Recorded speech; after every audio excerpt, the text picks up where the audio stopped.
Matt Whitaker, former U.S. Acting Attorney General. This is such a great conversation about America, our future, what's going to save our republic. We have a great football player. Matt Whitaker is here. Matt. They tried to bury me. They didn't realize I was a seed. It's a touchdown. Whitaker. Former acting U.S. Attorney General. Under President Trump. I'm going to be an unwavering supporter of law enforcement. Welcome to Liberty and Justice with your host, Matt Whitaker. Welcome to CPAC Now. I'm your host, Matt Whitaker. We have a great guest, Ambassador Carla Sands. Hey, Matt. How are you, my friend? I'm good. It's good to see you. Yeah, we talked yesterday, and as we were chatting, I just was like, I want her on my show because you are such an amazing person. You were the ambassador to Denmark in the Trump administration. I was. So you saw what I like to call Euro crazy. I Why don't you talk a little bit about your time in Denmark and what you observed? Sure. So thanks for the question, first of all, Matt. It's great to see you and your beautiful family here at CPAC. While I was in working as the U.S. ambassador, I was actually ambassador to Denmark, Greenland, and the Faroe Islands. Okay. So we had Denmark. You were negotiating the deal to buy Greenland. Well, I might have been part of that. So don't out me. Okay, So we had Denmark, part of Europe, part of NATO, and part of the EU, and then we had Faroe Islands up in the GIUK gap near Scotland, and then we had Greenland, which is part of North America. It's actually part of our continent, and it's the world's largest island. It's 1/3 the size of the continental US, with about 55,000 people on it. So very few people, very big landmass, and way too close to the US to be controlled by the Chinese Communist Party. So that was part of my work. Okay. And were you able to visit the Faroe Islands and Greenland? Is that a regular and ordinary travel schedule? Or I assume you spent a lot of time in Denmark though, right? Of course, and also Washington, because you've got to get appropriations and work with the defense and with the State Department, the White House. We worked with Commerce, Interior, Energy Department, getting good things done on behalf of the American people, representing every single American, no matter what their party is. And what we found was that there wasn't a lot of interest in securing the region until I told the story over and over and over like an evangelist. Yeah. And people began to get excited that there actually was a threat and that we could address it. Because it's much better to address it before something bad happens than after. And you can see an example in Solomon Islands now. US and UK naval ships are no longer welcome there. The Chinese Communist Party has locked that island chain up. And so we don't want that to happen around the world. We insist on open seas, freedom of navigation, and it's essential, not just for our defense, but for our US trade. Yeah, I know in my trips to Europe when I was at the Department of Justice. In fact, I had a chance to go many interesting places and talk about many interesting issues, but we went to several EU-sponsored law enforcement confabs, let's call them, but they were serious bilaterals with the EU. But we spent a lot of time, and especially in Minister of Justice meetings, bilaterals and the like, talking about increasing, oftentimes, NATO participation, getting to 2%. Oh yeah.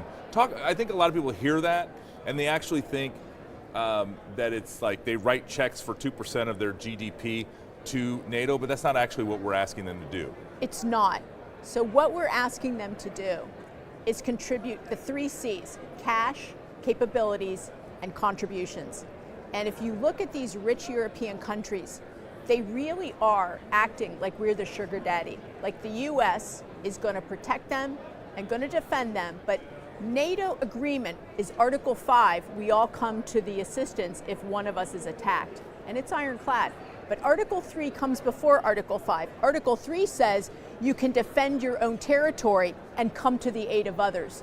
And I challenge more than half of the EU countries. They cannot do that today.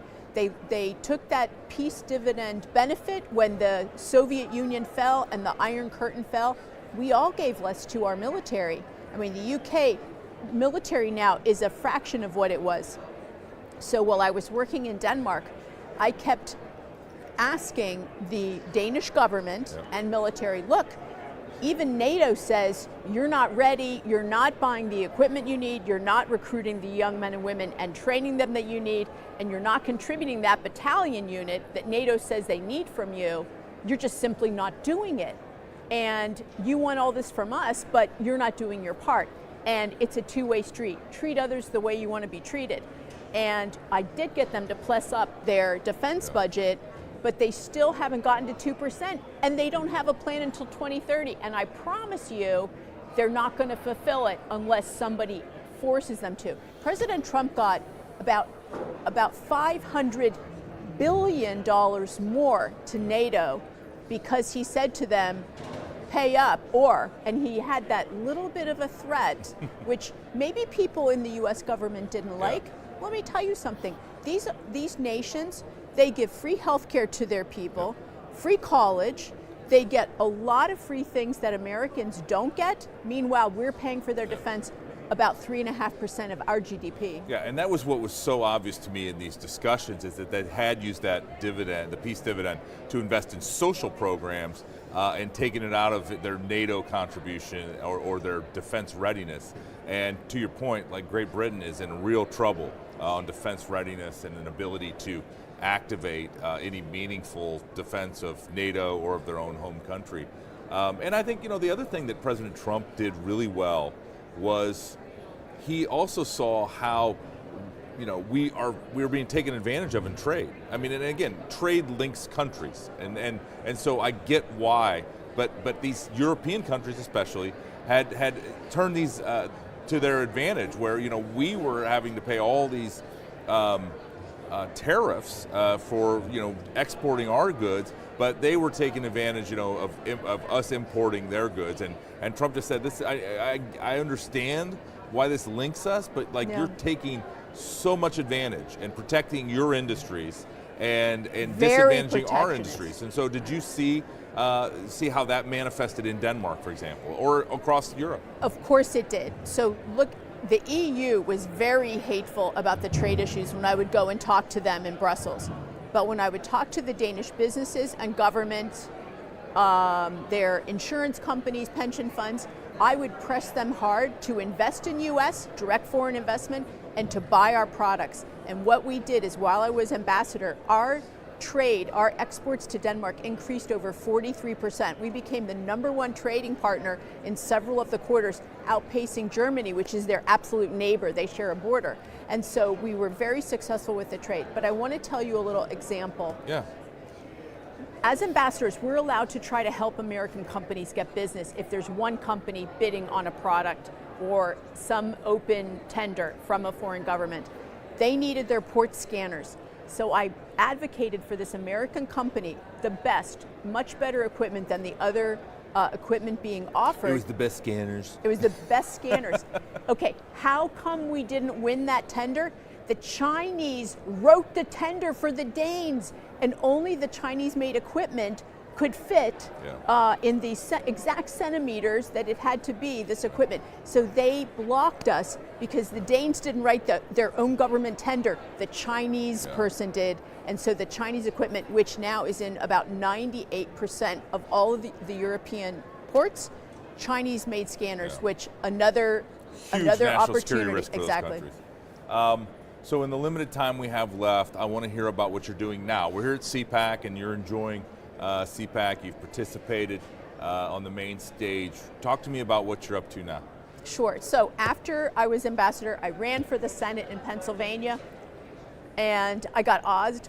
So, and then we all did. Now I'm vice chair of the Center for Energy and the Environment at America First Policy Institute. And America First Policy Institute, which Matt is a big part of. I am the co-chair of the Center for Law and Justice. Yes. So we write policy that is literally talking right now to the current Congress and Senate about how we can build up America and bring back, for me, American energy dominance. And I think my initial effort is not just to start the conversation among adults about how essential American, not just fossil fuels, our hydrocarbons are essential. They literally make up everything around me, including the background you're looking at and the chairs. But also, we need nuclear, and it's impossible to build a nuclear plant right now in the United States. So we need American energy dominance to come back. And we can't just talk to adults, we have to talk to the kids. So talk to your middle schoolers, your high schoolers, college students, and then I'm writing a children's book so we have little kids learn it's not just that we're actually saving the planet by using a clean American fossil fuels or hydrocarbons. And so that's the good news story, and we need to tell the kids the truth, because a lot of the people around them are telling them a lie, and they're brainwashing them. And some children can't sleep at night because they're so terrified by these lies, these gigantic lies that are part of, I would say, a green religion and being paid for by Biden's Green New Deal funding. So that's what I'm working on. Perfect. Well, Ambassador Carla Sands, thank you so Matt. much for being here.